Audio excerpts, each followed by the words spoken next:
തിരക്കാണോ? അല്ല, ഒരു കാര്യം പറയാനുണ്ട്. വാ. നിന്റെ വാപ്പ പറഞ്ഞ് ഫലിച്ചു. ഞാൻ കല്യാണം കഴിക്കാൻ പോകുന്നു. വധു പുത്തൻകളത്തിലെ ശ്രീദേവി. വരന്റെ പാർട്ടിയിൽ പോകാൻ ഇവിടെ ആരുമില്ല, നീ ഒഴികെ. പുത്തൻകളത്തിലെ കാരണവന്മാരും നാട്ടുകാരും പറയുമ്പോ എന്താ വിശേഷം? ക്ഷണിക്കാൻ പിന്നെ വരുന്നുണ്ടുമ്മ. എനിക്കൊരു കല്യാണാലോചന നടത്തണം. ദേ ഇവിടെ ഒരുത്തനുണ്ട്, അവന്റെ കാര്യം അന്വേഷിക്കണ്ടാക്ക്. അതിനെ കുറിച്ച് വല്ല വിചാരം ഉണ്ടാ? അബു വരുന്നു. ഇരിക്കണില്ലേ? പിന്നെ വരാം.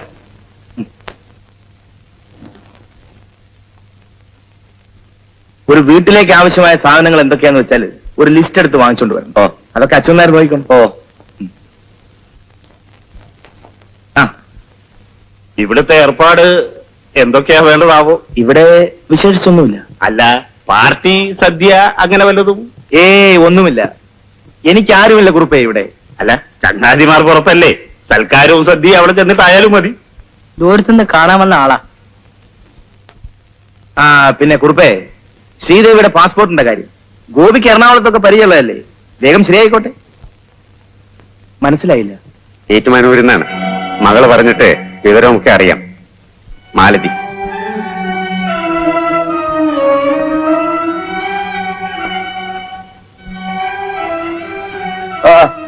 ഇത് അടുക്കളയിൽ കൊണ്ട് വിടും. അടുക്കളയിൽ.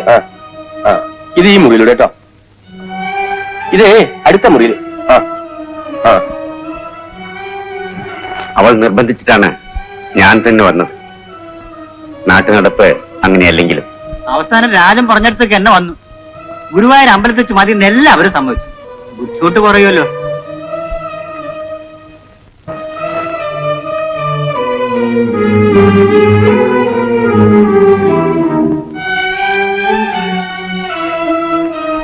ഞാൻ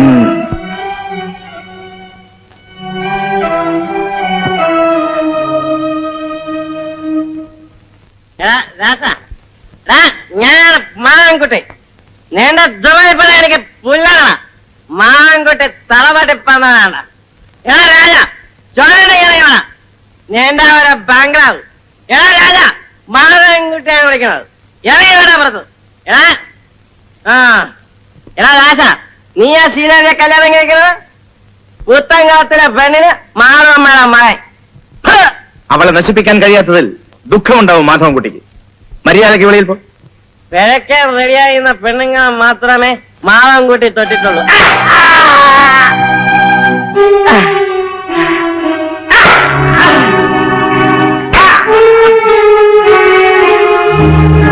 നിന്റെ പെങ്ങളെ വയറ് കീറിയപ്പോ 4 മാസം ഗർഭായിരുന്നു.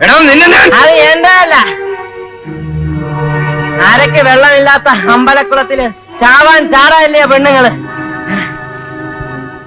ചോദിക്ക, കല്യാണം കഴിഞ്ഞ് അളിയനും കൂടി സർക്കാരം നടക്കുമ്പോ ചോദിക്ക്, അവൻ പറയട്ടെ.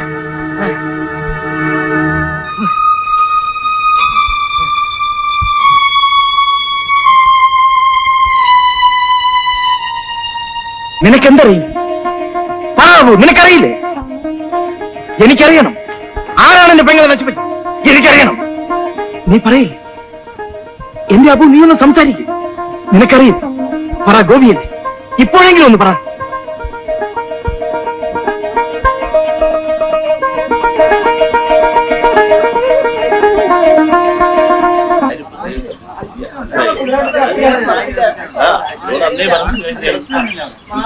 അത് ഞാൻ പറഞ്ഞേക്കാം. ആ കേസിൽ ആ വക്കീൽ ശരിയില്ല.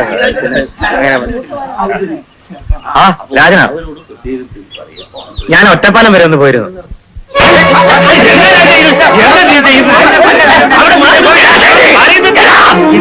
എന്താ രാജ? കോർട്ടിൽ പൊന്തിയ എന്റെ പെങ്ങളുടെ ശവത്തിന് പകരം എനിക്ക് ഇവന്റെ ശവം വേണം.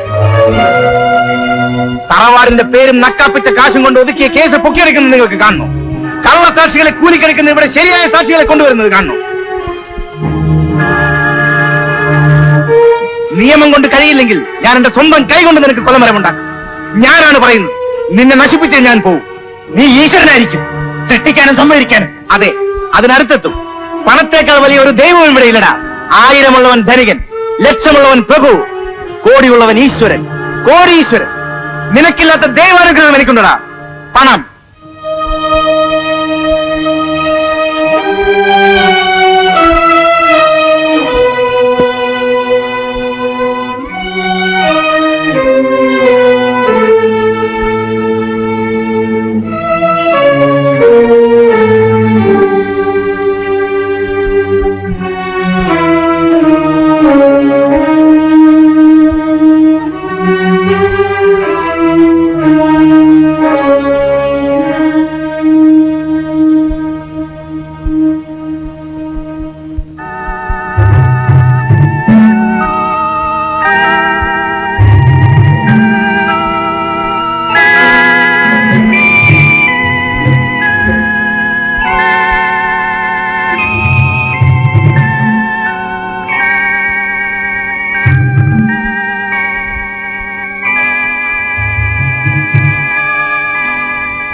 ഇതെന്തിനാ? കടം വാങ്ങി ബാങ്കിൽ നിന്ന് എടുത്തല്ലേ, ഇനി ഇതിന്റെ ആവശ്യമില്ലല്ലോ. ഏട്ടനെടുത്തോളൂ. എന്നിട്ട് നാണം കെട്ട് തലതാഴ്ത്തി നടക്കാൻ ഇവിടെ ഏട്ടൻ ഇടവരരുത്. പൊയ്ക്കോളൂ, എവിടേക്കെങ്കിലും. അനിയത്തി, ഞാൻ രാജന്റെ കാല് പിടിക്കും, മാപ്പ് പറയും. നിനക്ക് വേണ്ടി അവന്റെ കാല് പിടിച്ച് ഞാൻ കരഞ്ഞോളാം. അരുത്, അരുത്. എനിക്കിനി അങ്ങനെ ഒരു വിവാഹം വേണ്ട. ദേവി,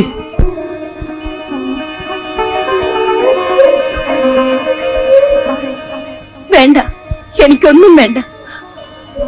വീണ്ടും നാണം കിടന്നു.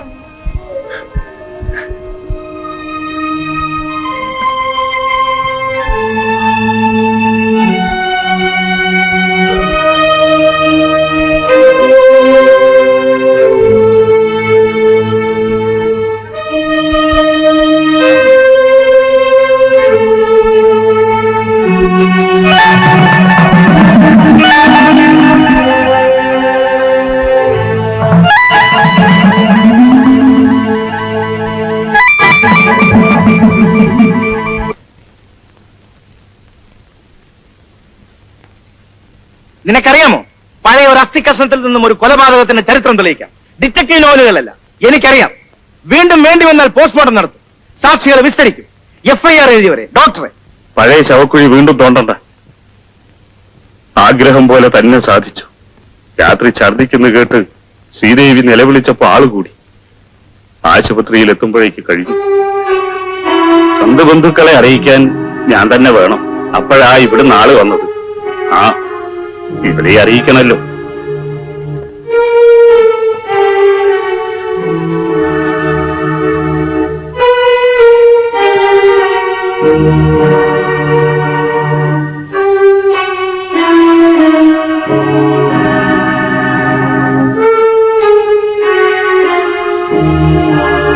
കത്ത്.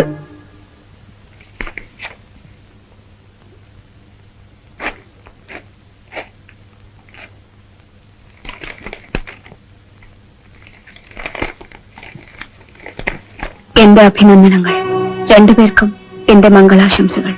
വല്ലപ്പോഴും ജോലിസ്ഥലത്ത് വെച്ച് കാണുമ്പോൾ ഒന്ന് ചിരിക്കുക, പിന്നെ മറക്കുക.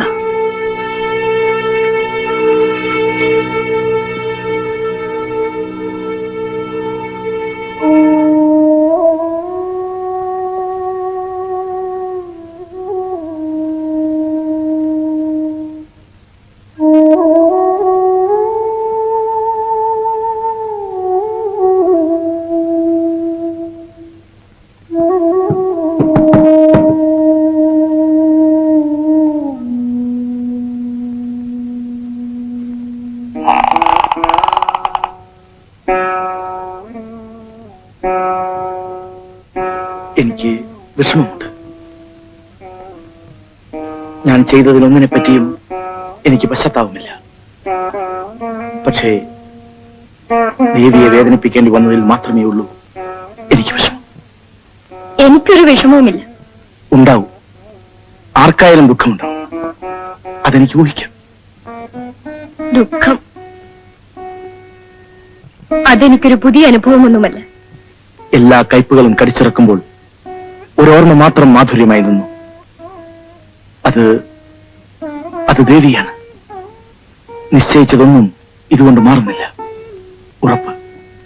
അത് ഒരാൾ മാത്രം ഉറപ്പിച്ചാൽ പോരല്ലോ. എനിക്കവിടെ മനോഹരമായൊരു വില്ലയുണ്ട്. ഇവിടെ എന്റെ ചെറിയ വീടുണ്ട്. എനിക്കൊരുക്കാനാവുന്ന എല്ലാ സുഖവും സൗകര്യവും ദേവിക്ക് തരാൻ ഞാൻ ഉറപ്പിച്ചത്. എനിക്കൊന്നും വേണ്ട ദേവി. എനിക്ക് മാളികകൾ, മുകളിൽ ഭ്രാന്തനായ അച്ഛൻ, കൂട്ടിന് കണ്ണു കാണാത്ത വല്യമ്മ, കടക്കാർ കൊത്തിവലിക്കുന്ന ഈ തറവാട് മതി. എനിക്കിതൊക്കെയാണ് വിധിച്ചത്. മതി, ധാരാളം മതി. രക്ഷിക്കാൻ ഞാനുണ്ട്. എനിക്കൊരു രക്ഷകർത്താവേ ഇനി വരാനുള്ളൂ. അയാളെ കാത്തു കഴിഞ്ഞോളാം. എല്ലാ വിഷമങ്ങളും തീർക്കാൻ അവസാനം വരുന്ന ആൾ. ദേവി. കടന്നു പോവൂ എന്റെ മുന്നിൽ നിന്ന്. കടന്നു പോവാൻ. ഈ പടി ഇനി ചവിട്ടരുത്. പുത്തൻകടത്തിലെ ശ്രീദേവിയാണ് പറയുന്നത്. പോകാൻ.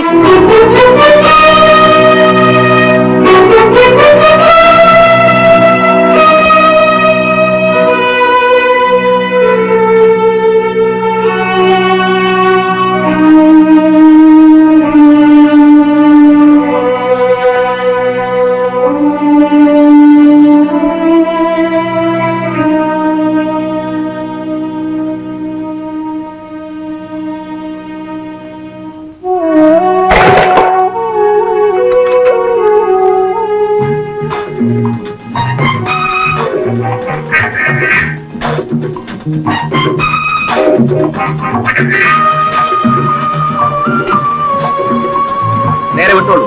ഏറ്റുമാനൂർ.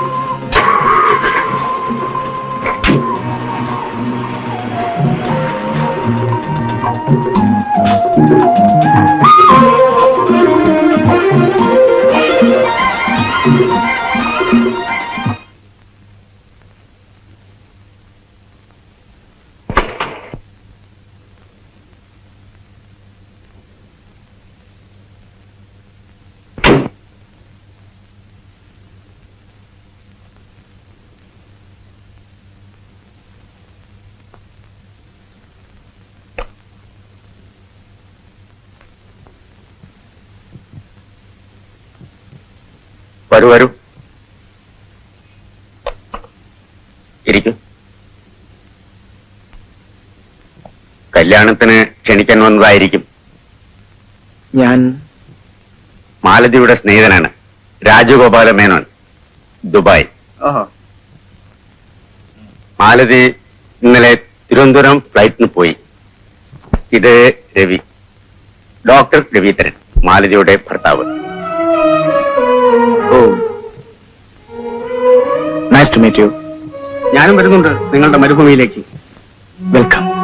അല്ല, ഇറങ്ങണോ? അല്പം തിരക്കിലാണ്. ഈ വഴി വന്നപ്പോൾ വെറുതെ കയറി. നടക്കട്ടെ.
വരട്ടെ അച്ഛന്മാരെ.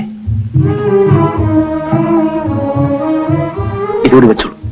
വേണ്ട സാർ, കണക്കിലേറെ തന്നിരിക്കുന്നു സാർ എനിക്ക്. എന്റെ മകന്റെ കാര്യം പേരെ ഓർമ്മയുണ്ടോ ആവും? അച്ഛന്മാരെ അറിയാം, ആളെ അറിയാം. ലോഞ്ചിൽ ഞങ്ങൾ ഒരുമിച്ചുണ്ടായിരുന്നു. അവനെ ഇനി കാത്തിരിക്കട്ടെ.